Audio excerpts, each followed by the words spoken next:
أعوذ بالله من الشيطان الرجيم. بسم الله الرحمن الرحيم. يا أيها المزمل قم الليل إلا قليلا نصفه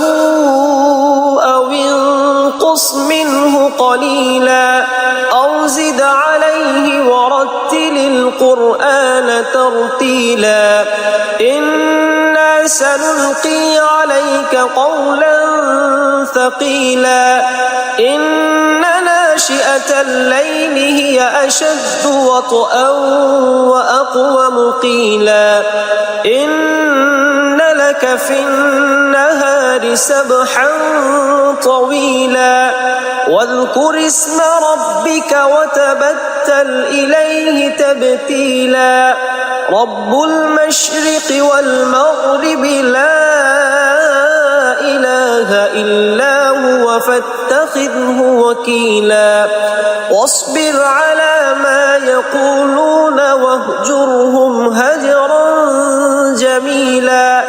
وذرني والمكذبين أولي النعمة ومهلهم قليلا إن لدينا أنكالا وجحيما وطعاما ذا غصة وعذابا أليما يوم ترجف الأرض والجبال وكانت الجبال كثيبا مهيلا إنا أرسلنا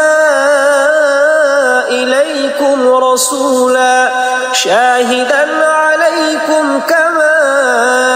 أرسلنا إلى فرعون رسولا فعصى فرعون الرسول فأخذناه أخذا وبيلا فكيف تتقون إن كفرتم يوما يجعل الولدان شيبا السماء منفطر به كان وعده مفعولا إن هذه تذكرة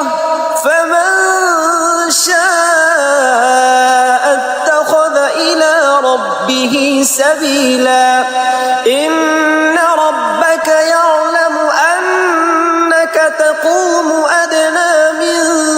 ثلثي الليل ونصفه وثلثه